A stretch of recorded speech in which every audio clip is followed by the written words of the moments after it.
안녕하세요. 안녕하세요. 반갑습니다. 반갑습니다. 저는 하나님의 거룩한 나라의 영적 가정을 잘 이룰 수 있는 그 교훈을 계속 연구하고 찾아서 전하고 있는 참하나님의 교회 감남원에서 복음을 전파하고 있는 김기호라고 합니다. 여러분들에게 오늘 전해드리고자 하는 말씀의 주제는 아내는 남편에게 복종하라인데요.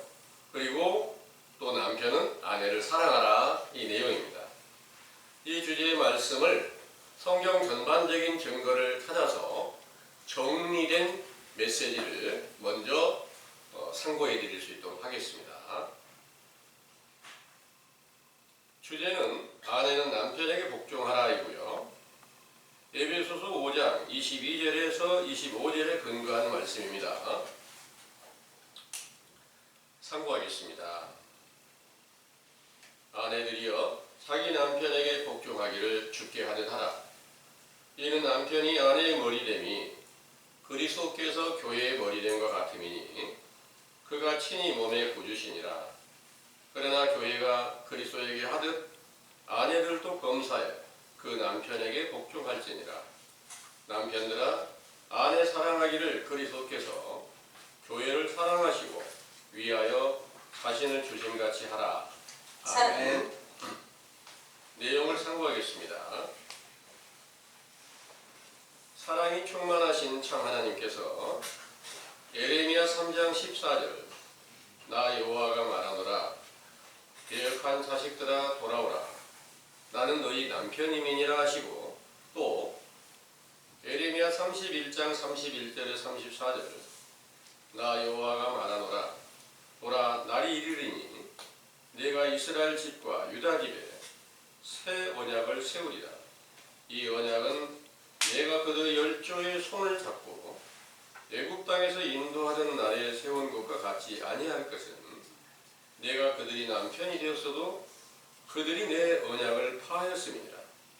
그러나 그날 후에 내가 이스라엘 집에 세울 언약이 이러하니 곧 내가 나의 법을 그들의 속에 두며 그 마음에 기록하여 나는 그들의 하나님이 되고 그들은 내 백성이 될 것이라 하신 선지자의 예언과 모든 성경을 완전케 하시려고 예수께서 강림하신 세상 유대나라 백성들이 모세의 율법을 좇아 하나님을 믿었으나 실상은 다른 신 곧 다른 남편을 믿고 배역하였기에 마태복음 3장 11절에서 17절 먼저 세례 요한을 보내어 해계호 세례를 베풀어 길을 예배하게 하신 후 요단강에 가셔서 요한의 물 세례를 받으시고 비둘기 같은 성령이 강림하심과 이는 내 사랑하는 아들이요 내 기뻐하는 자라는 아버지의 음성을 들으심으로 선지자의 영과 아들의 영과 아버지의 영이 예수님의 육체 가운데 하나가 되심으로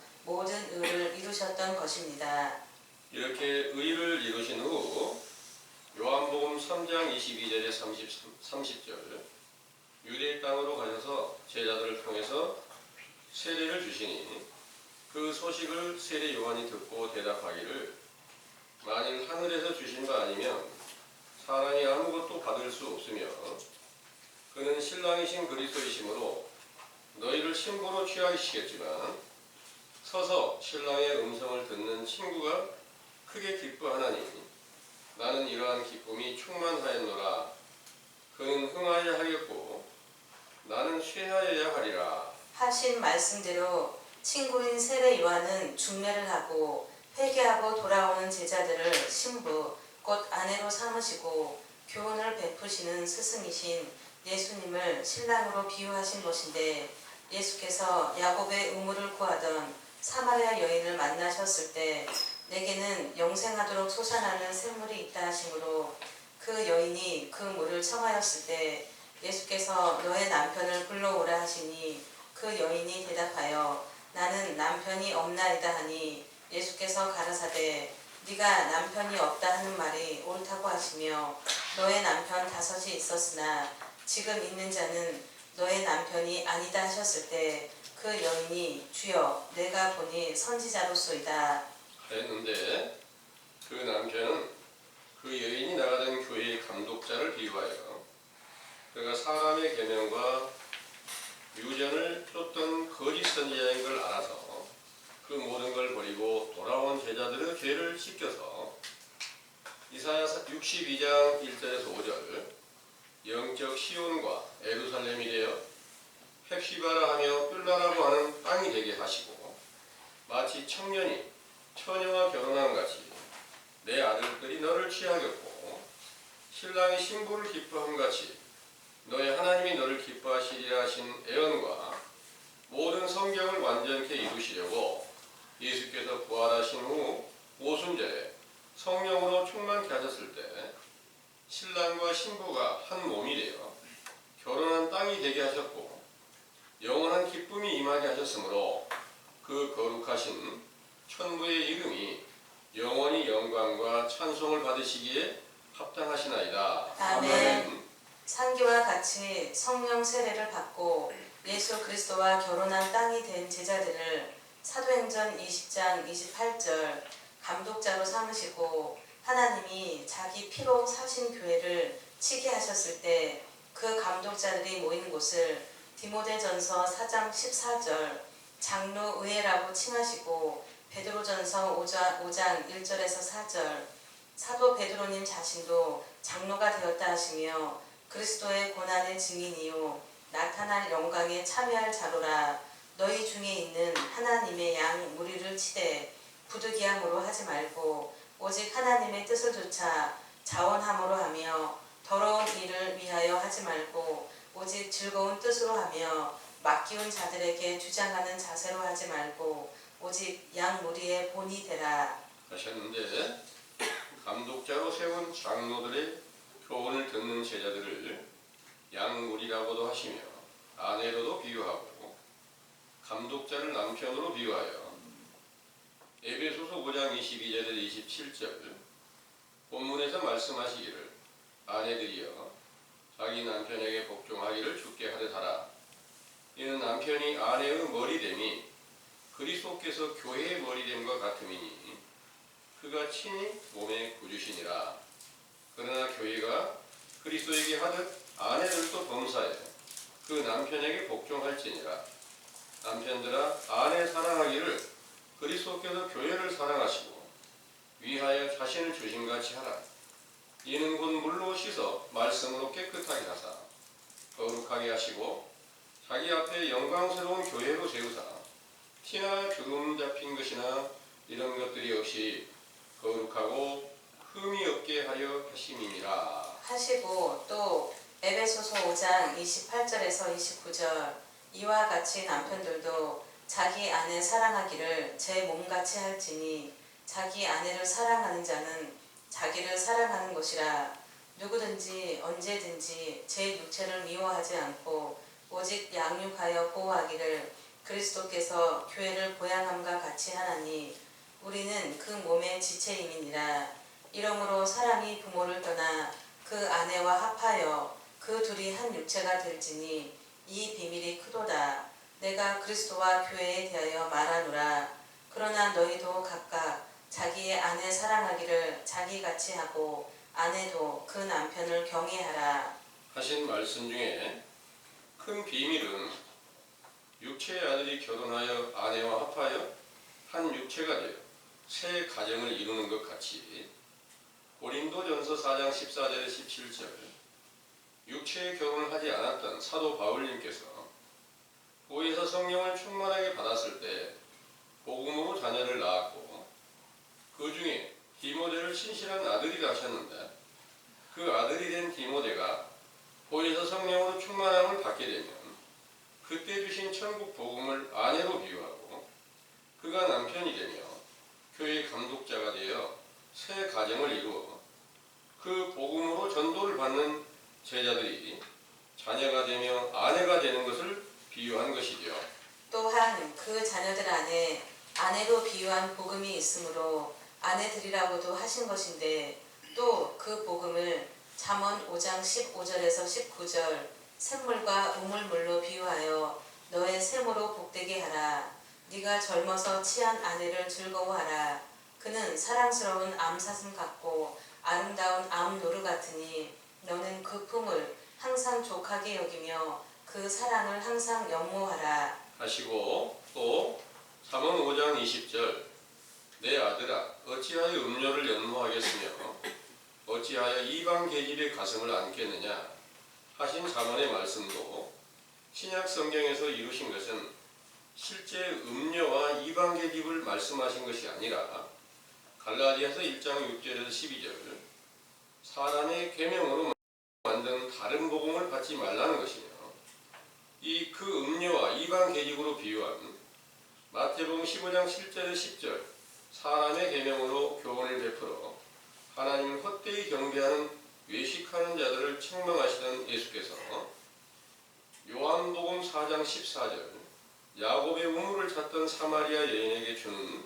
사마리아 여인에게 내가 주는 물은 영생하도록 솟아나는 샘물이 되리라 하셨죠. 그 샘물로 비유한 복음이 예수께서 육체로 살아계시는 동안에는 로마서 5장 12절에서 14절 첫사람 아담의 때에 속한 진리의 율법으로 죄를 깨닫게 하는 교훈인데 이를 기쁨으로 받은 사마리아 여인을 비롯한 모든 제자들이 첫째 아담처럼 죄에 속한 자로 나타내신 예수님의 영적 아내가 되어 죄에 속한 바 되었으나 부활의 영광을 얻으신 예수 그리스도를 영접하는 성령 세례를 받았을 때 요한복음 7장 38절에서 39절 배에서 생수의 강이 흘러나리라 하신 말씀대로 로마서 6장 3절에서 5절 새 생명이신 그리스도께서 속사람으로 나타나셨을 때 부활을 본받아 연합한 자가 되고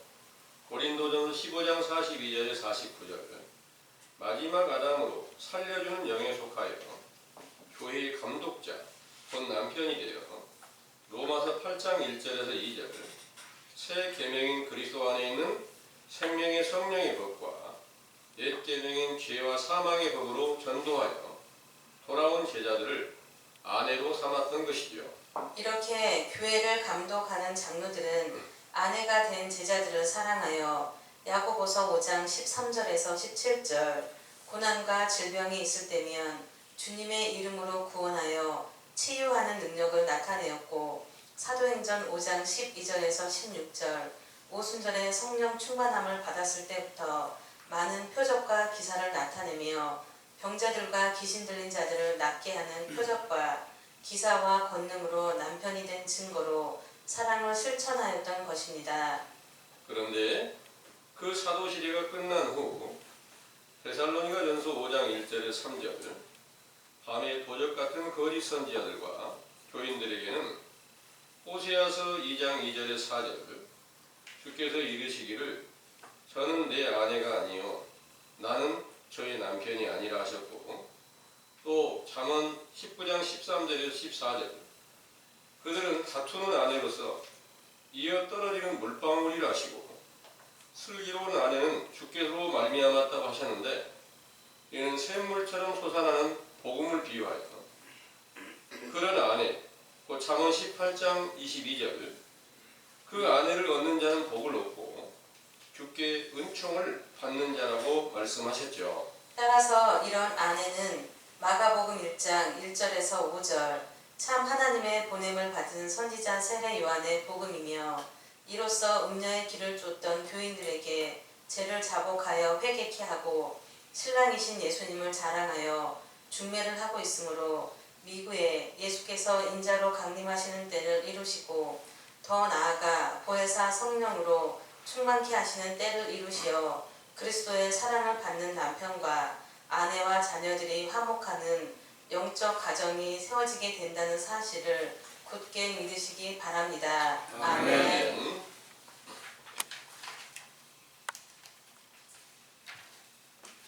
잘 들으셨습니까? 아멘. 이 본문의 말씀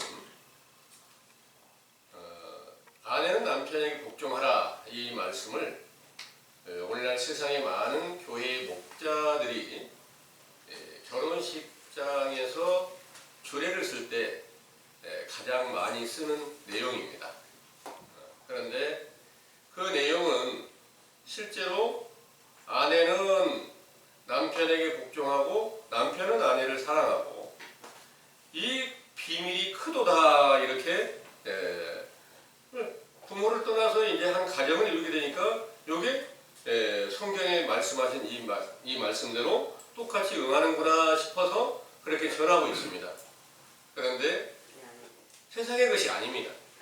육신의 가정을 잘 가지고 남편의 말을 잘 순종하라 이런 것 같으면 우리 여기 계신 우리 형제 자매님들이 또 세상에 많은 분들 중에는 실제 남편이 없는 분도 있잖아요. 또 성경 전체는 이렇게 기록하고 있는 거예요. 남녀노소 누구에든지 동일하게 말씀하신 것이지 실제로 가정을 가지고 남편과 아내가 이렇게 한 가정을 이루어가는 과정에서만 성경을 말씀하신 것이 아닙니다. 그러기에 이 내용은 바로 영적 남편이 있고 또 영적 아내가 있다 이렇게 메시지로 증거된 모든 것들을 여러분들이 자세히 이해하고 맨 먼저 남편 되신 분은 누구였느냐? 에레미야 3장 14절에서 말씀하시고 또 에레미야 31장 31절에 34절의 말씀에 참 하나님이 이스라엘 백성들의 남편이었다 이렇게 말씀하시고 있었던 것을 여러분들이 조금 전에 상고하셨습니다. 여기에 하나님이 남편이 되고 또 이 세상에 독생하신 아들로 예수님께서 오셨을 때 온 유대가 다 패역했는데 예수님께서 오셔서 회개하라는 명령을 전하고 돌아와서 제자로 삼은 자들을 영적인 아내로 또 예수님은 남편으로 이렇게 삼으셨고 그 제자들이 예수님 부활하신 후에 성령 충만함을 받게 되니까 그 성령 충만함을 주실 때 주어졌던 천국 복음이 영적인 아내였고 그 복음을 듣는 자들이 또 아내가 되었다는 것을 증거를 해드린 겁니다. 이해되셨나요? 네. 그래서 아내는 남편에게 복종하라 이 말씀은 결국 하나님의 모든 명령에 순종하라 이 말씀인 것을 믿으시기 바랍니다. 아멘. 실제로 육체의 남편이 아내에게 명하는 모든 것들이 의롭고 정직한 것만 할 수 있을까요? 실제로 육체의 남편이 아내에게 행하는 모든 일들이 정직하고 의로운 그런 말만 할 수 있겠느냐는 말을 하는 거예요. 인간이라면 실수도 따르는 거예요. 실수로 따르는데 실수 따르는 걸 순종해버리면 될까요? 안 될까요? 네, 안 되겠죠? 이런 말이 성경에 기록이 되어 있겠어요? 아닙니다.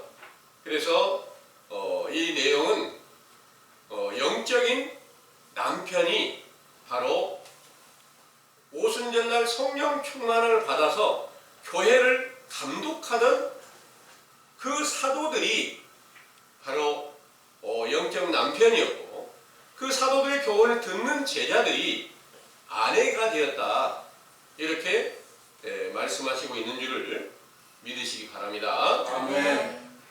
그러면 오늘날은 과연 이 일이 어떻게 응하는지를 이제 자세히 살펴서 예수님께서 이 땅에 오셔가지고 나타내셨던 모든 증거를 따라서 행하려면 어떻게 행해야 될까요?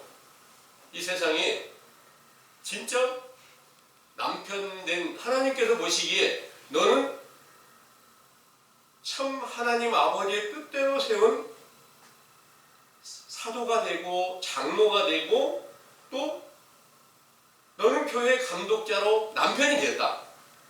이런 사람이 있으면 그 가운데 들어가서 그분의 말씀하신 모든 것은 하나님 아버지의 뜻대로 전하는 말씀이 되겠죠. 그러면 그 명령대로 순종하면 반드시 이 말씀이 그대로 응하게 될 것을 믿으시기 바랍니다. 아멘. 그런데 아무리 찾아봐도요,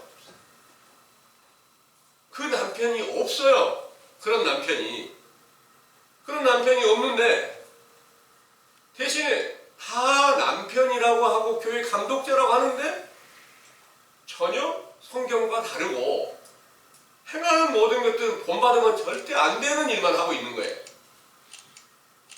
그 교회 감독자들이 오늘날 악을 행하는 것을 신문에 이렇게 기사로 많이 띄우거나 방송에 나타나는 것도 있어요. 횡령을 해먹었다. 세습을 해먹었다. 또 성추행을 했더라. 뭐 여러 가지 죄악이 많아요. 이런 것들을 본받아버리면 될까요? 안 되잖아요. 예. 그러니까 그렇게 된 것은 누가 시켰을까요? 마귀가 시킨 거예요. 예. 마귀가 그 안에 있어서 행하고 있는데 그 사실을 모르고 그냥 다 하나님과 예수 그리스도를 믿는다고 알려주고 있는 거예요. 그런 교훈 들으면 어떻게 될까요? 결국 그 영혼은 망하는 거고 교회는 하나님께서 원하는 대로 세워져 있질 않고 다 외식과 불법을 행하면서 선지자를 죽이고 아들이신 예수님을 십자가에 못 박아 죽이는 그런 죄악을 다 범하고 있다는 사실을 믿으시기 바랍니다. 아멘. 이제 여러분들이 오늘 전해드린 이 말씀을 자세히 듣고 맨 처음에 참 하나님께서 어떻게 이 세상에 악하고 음란한 세대가 된 유대인들에게 나타나셨는가? 하나님의 보냄을 받은 선지자 세례 요한이 와서 회개하라는 명령을 전할 때 그 말씀을 듣는 자들은 천국 복음을 듣잖아요. 그 천국 복음을 듣는 자들이 예수님을 알게 되고 만나서 그 제자가 되고 그 제자가 되었을 때 예수님께 그들을 위해서 십자가를 지시고 부활을 하셔가지고 그 성령으로 충만하게 하니까 그들이 교회 감독자로 세워졌다. 이 일은 마태복음 16장에서 보면요, 교회가 여기서 이 본문에서 말씀하신 교회가 실제로 지금 여러분들이 예배 보고 있는 이런 장소, 교회라고 쓰여진 교회가 세상에 많이 있죠. 이런 교회가 아니에요. 여기에서 말씀하신 교회는 어떤 교회냐? 그리스도께서 함께 계시는 것을 말씀하시는 거예요. 그래서 마태복음 16장을 한번 찾아보겠습니다.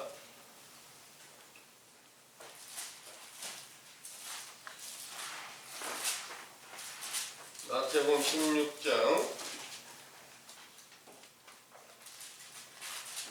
13절에서부터요 20절까지를 쭉 한번 읽어보겠습니다. 예수께서 가이사랴 빌립보 지방에 이르러 제자들에게 물어 가라사대 사람들이 인자를 누구라 하느냐 가로되 더러는 세례 요한 더러는 엘리야 어떤 이는 예레미야나 선지자 중에 하나라 하나이다. 가라사대 너희는 나를 누구라 하느냐 시몬 베드로가 대답하여 가로되 주는 그리스도시요 살아계신 하나님의 아들이시니이다. 예수께서 대답하여 가라사대 바요나 시몬아 네가 복이 있도다. 이를 너에게 알게 한 이는 혈육이 아니요 하늘에 계신 내 아버지시니라. 또 내가 너에게 이르노니 너는 베드로라. 내가 이 반석 위에 내 교회를 세우리니 음부의 권세가 이기지 못하리라. 내가 천국 열쇠를 너에게 주리니 네가 땅에서 무엇이든지 매면 하늘에서도 매일 것이요 네가 땅에서 무엇이든지 풀면 하늘에서도 풀리리라 하시고 이에 제자들을 경계하사 자기가 그리스도인 것을 아무에게도 이르지 말라 하시니라. 아멘. 아멘. 사도 베드로께서 예수님의 질문을 듣고 주는 그리스도시고 살아계신 하나님의 아들이십니다.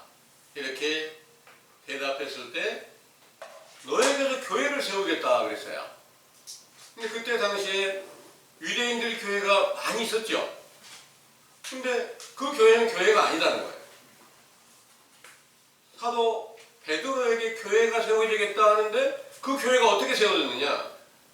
그 교회는 그리스도예요. 그리스도께서 그 안에 속에 새 생명으로 나타나신다, 그 말씀을 하시는 거예요.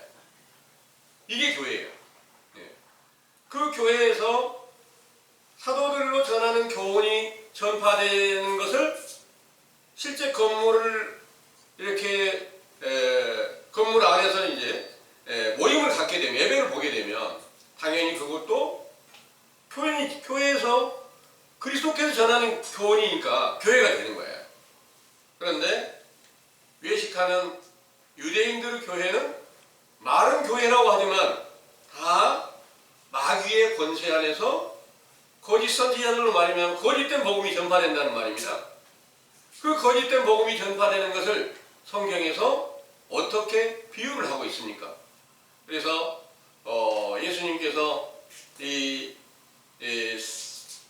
사도 베드로나 여러 사도들에게 이렇게 교훈을 베풀어 주셨던 것처럼 사마리아 여인을 처음 만났을 때 그때 이제 그 사마리아 여인이 야곱의 우물을 기르고 있는데 그것을 발견하시고 네가 나에게 물을 좀 달라. 그러니까 사마리아 여인이 내가 지금 물을 기르지 못했습니다. 너무 물이 깊어서 기를 수가 없었습니다.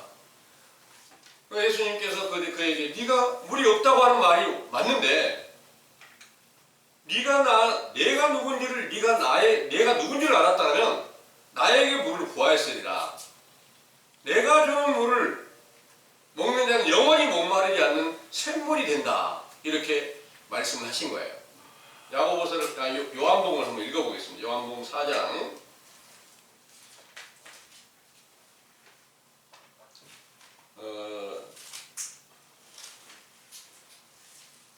10절에서부터 14절까지를 한번 보겠습니다. 먼저 예수께서 대답하여 가라사대 네가 만일 하나님의 선물과 또 너에게 물 좀 달라 하는 이가 누구인지를 알았다면 네가 그에게 구하였을 것이요 그가 생수를 너에게 주었으리라.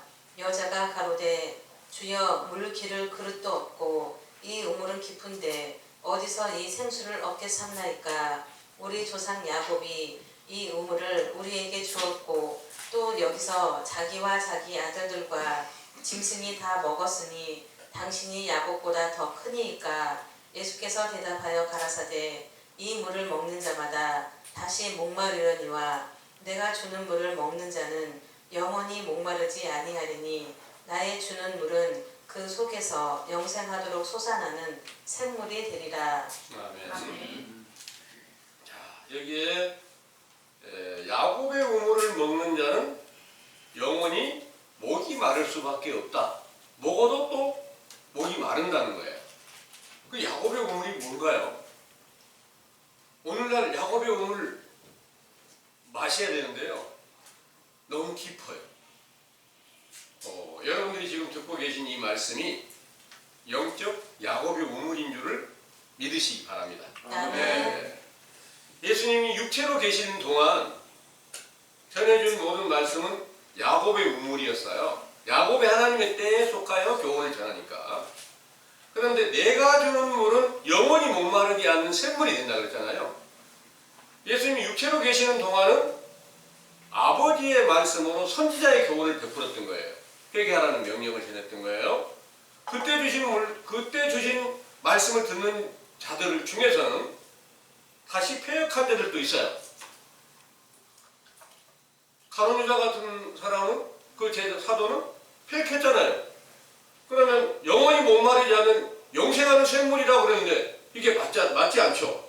그러니까 예수님이 부활하셨을 때 아들로 인정이 됐을 때 내가 주는 물이 된 거예요. 예. 그래서 아들로 인정받으신 예수 그리스도가 속에서 새 생명으로 나타나게 되면 오순절날 성령 세례를 받게 되면 그 안에서 그 배에서 생수의 강이 흘러난다. 요한복음 7장 38절의 말씀이세요. 그것은 성령을 받으면 생수의 강이 흘러난다 그러는 거예요. 생수의 강이 흘러나는데 그 물을 먹으면 영원히 목마르지 않고 영생한다, 이 말씀이었던 거예요. 그런데 예수님 육체로 계실 때까지 주어진 말씀은, 예수님이 주신 말씀을 만약 안 먹잖아요. 그러면 목이 말라가지고 결국 마르는 정도가 아니라 그냥 생명이 끊겨져요. 죽어요. 이럴 수밖에 없어요. 그런데 성령으로 충만함을 받게 되면, 아들의 영을 받게 되면 영원히 목마르지 않게 된다는 그런 말씀이었어요. 그러니까 그때 사마리아 여인이 이제 그런 물을 좀 나에게 좀 주십시오. 그러니까 예수님이 그러면 네 남편을 데려와봐 그랬어요. 사마리아 여인이 하는 말이, 나 남편 지금 없어요, 이런 거예요. 그래, 네 말이 맞다 하시면서, 전에 남편 5이 있는데 지금 있는 남편은 네 남편이 아닌 것이 맞다, 이런 말씀이에요.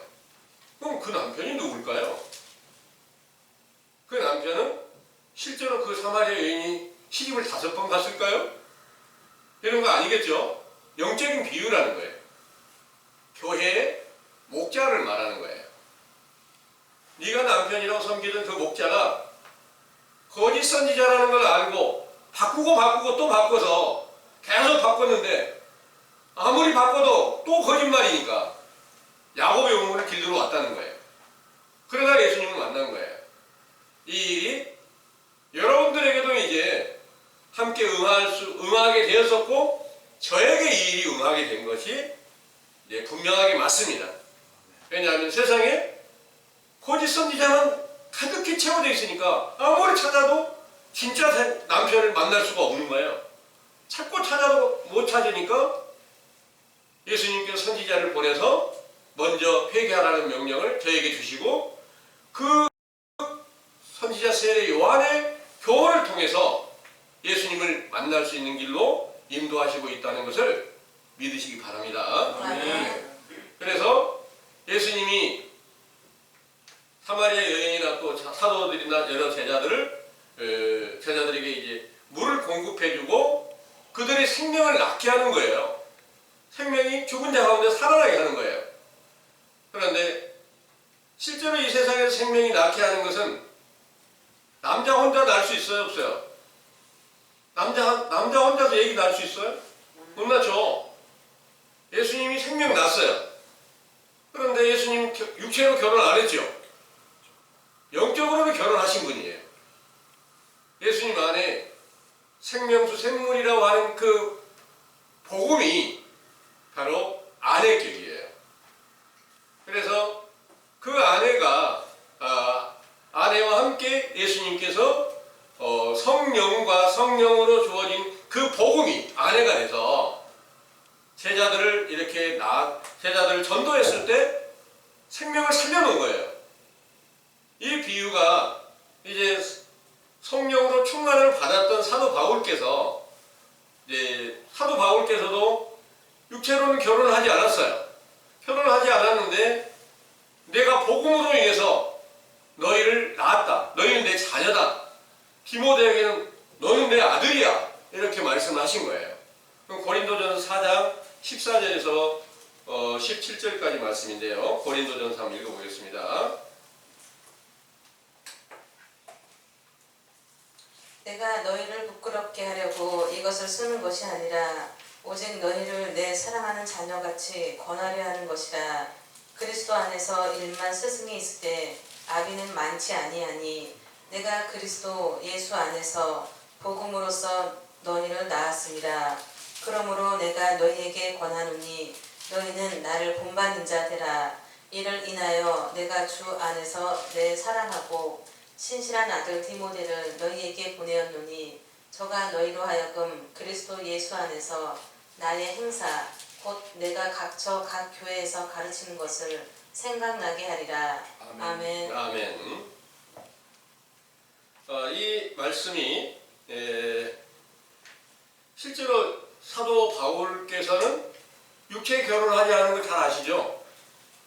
그런데 너희들을 내 자녀같이 내가 세웠다는 거예요. 낳았다는 거예요. 복음으로 내가 너희를 낳았다. 그리고 디모데에게는 너 내 아들이다 이렇게 말씀하셨어요. 그러니까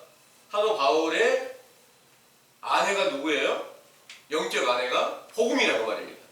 그 복음이 영적 샘물이에요. 맞습니까?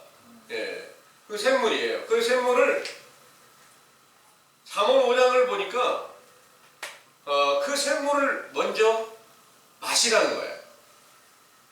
잠언 5장을 한번 읽어보겠습니다. 잠언 5장.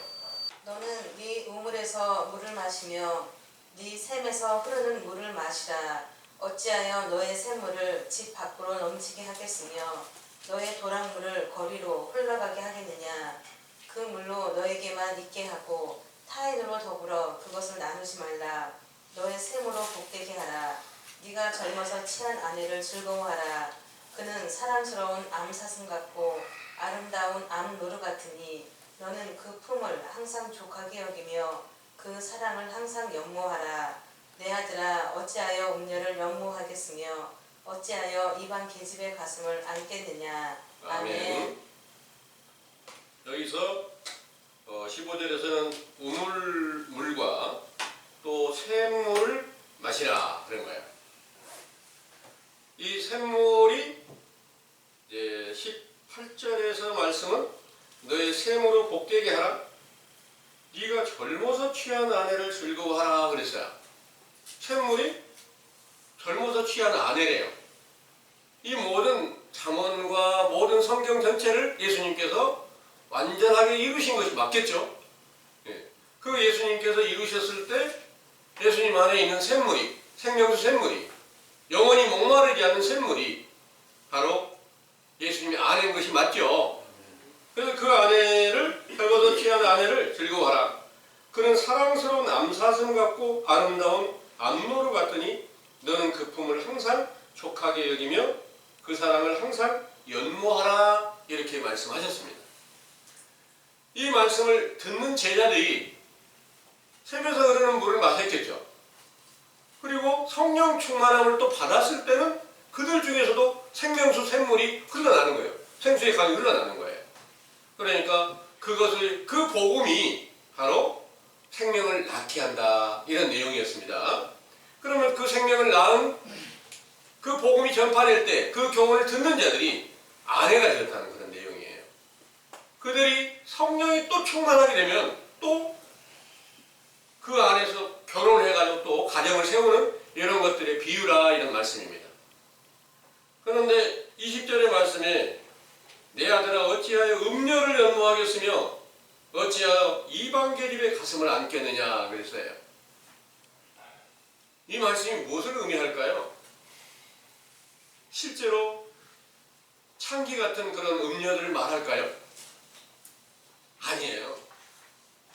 영적인 음녀는 바로 마귀가, 옛 뱀이, 사단이, 용이 바로 음녀였어요. 이 여자를 예수님께서 간음하지 말라는 계명을 가르치실 때 마태복음 5장입니다. 5장에 27절부터 보면은 여자를 보고 음욕을 품는 자는 이미 간음하였다, 이렇게 말씀하신 거예요. 이 여자가 실제로 예수님께서 육신의 여자를 보고 음욕을 품면 이미 간음하였다, 이 말이 아니거든요. 마태복음 5장 한번 읽어볼게요.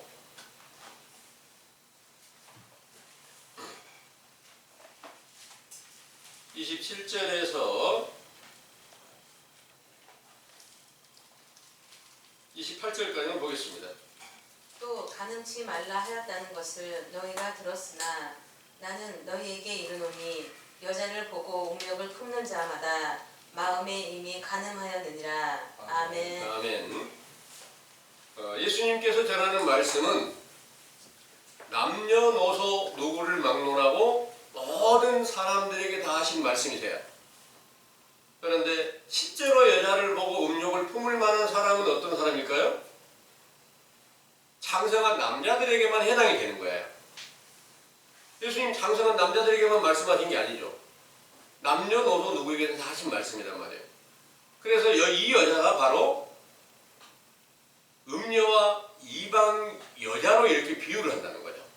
그래서 성경에 이제 잠언에 특별히 여러 군데 많이 나와요. 음녀, 악한 여자, 막 이렇게 부정한 여자, 이렇게 많은 교훈을 이렇게 베풀고 계시는데, 이 모든 것들이 거짓 선지자 안에 있는 악의 영을 갖다가 삼가라는 그런 말씀이 돼요. 거짓 선지자들이 전하는 복음은 전부 다 말로는 전부 다 생명수 선물이라고 해요. 생수의 강이다 이렇게 말을 해요. 그런데 진실이 아닌 것은 전부 다 여기서 음란한 여자로 비유를 한다는 거죠. 음녀가 계시록 17장에 보니까 많은 물 위에 앉아있다 그런 거예요. 그 음녀는 바벨론이라는 거예요. 바벨론은 언어를 혼잡케 하는 거라 이렇게 말씀하시고 있는 거예요. 또 언어를 혼잡케 한 이 음녀가 바로 여기 지금 예수님께서 말씀하실 때 그 여자를 보고 만약 음욕을 품기만 하면, 그런데 거짓 선지자가 전하는 외식적 교훈을 듣고 그것이 하나님의 진실이라는 그 생각만 가져도 이게 가능하는 행위다, 이 말씀이신 줄을 믿으시기 바랍니다. 아멘.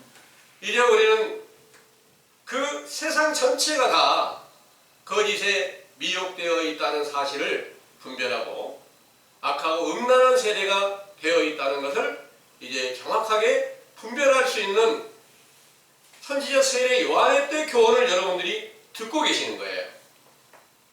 이 일이 언제부터 응하게 됐을까요? 세상 전체가 다 음녀에 미혹된 시대가 되었는데, 이 일이 바로 계시록의 증거를 한번 보겠습니다.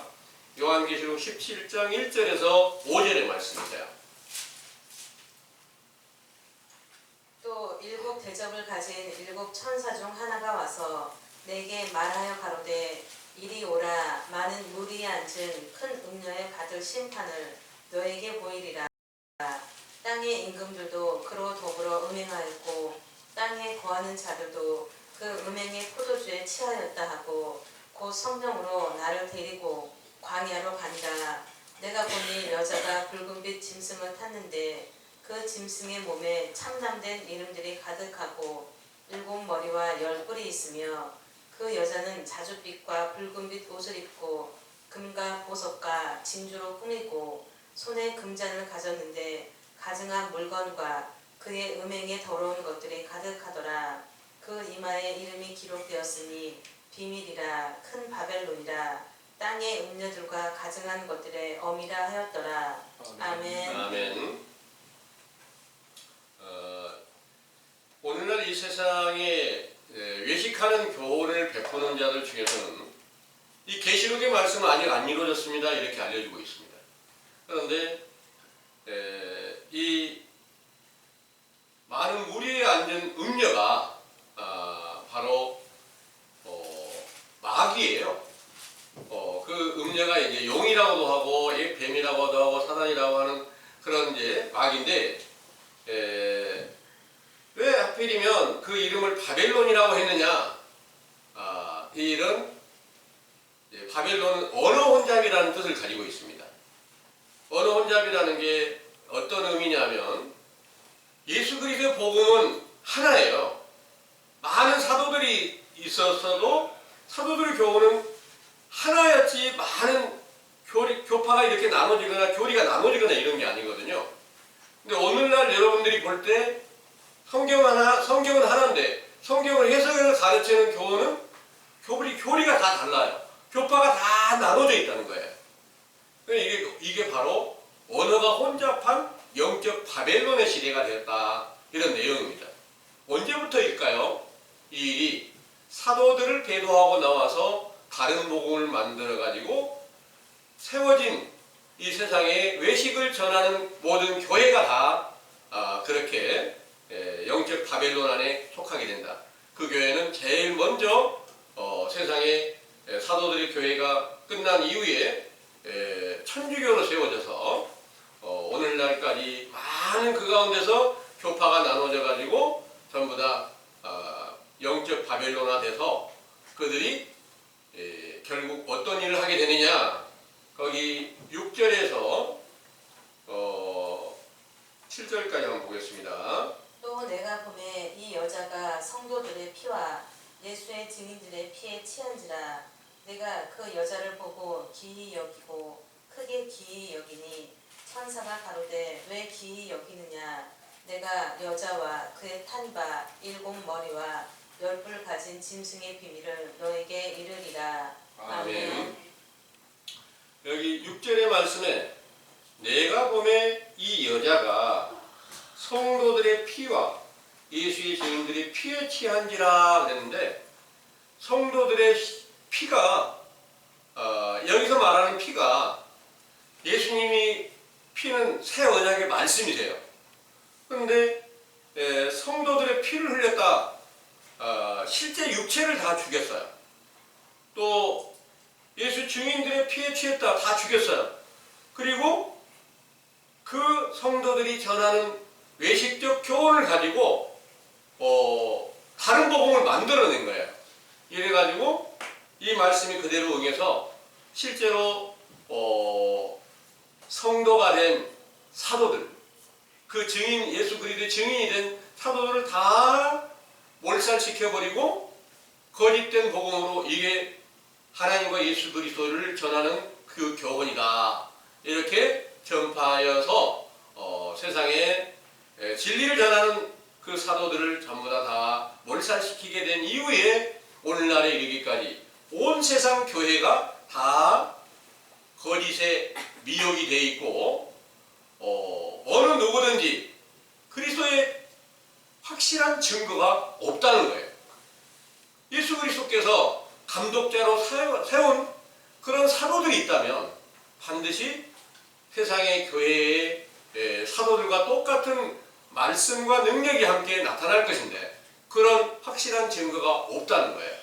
그것은 바로 시대가 완전히 어둡고 캄캄한 흑암의 권세로 다 바뀌어져 버렸기 때문이다. 그런 내용입니다. 그리고 여러분들이 지금 듣고 계시는 이 교훈이 바로 악하고 음란한 세대에 대하여 회개하라는 명령을 처음 전하는 세례 요한의 때 교훈으로 천국의 확실한 증거를 전해주고 있다는 것을 믿으시기 바랍니다. 아멘. 이 교훈은 바로 예수 그리스도가 어떤 분인지에 대해서 정확한 증거를 해주는 거고, 또 예수님이 우리 안에서 지금 새 생명으로 생수의 강으로 우리 안에서 이렇게 나타내셔야 될 텐데 그런 증거가 나타나지 않는 이유는 우리의 죄악 때문이라는 것을 성경의 증거로 자세히 알려주고, 우리에게 약속하신 모든 증거가 동일하게 이루어지고, 본문에서 말씀하신 대로 이 비밀이 크도다 하는 말씀이, 그 비밀이 어떤 비밀이 그렇게 크다는 말씀인가? 실제로 시집장가 가가지고 가정이 새로 만들어진 것이 크다는 게 아닙니다. 이 비밀은 어떤 것일까요? 여러분들 안에 그리스도의 속에 새 생명이 나타나는 것보다 더 큰 비밀이 있을까요? 이 비밀로 인하여서 또 영적 가정이 세워져가는 이런 것들이 가장 큰 비밀인 것인지를 믿으시기를 원합니다. 아멘. 기도하겠습니다.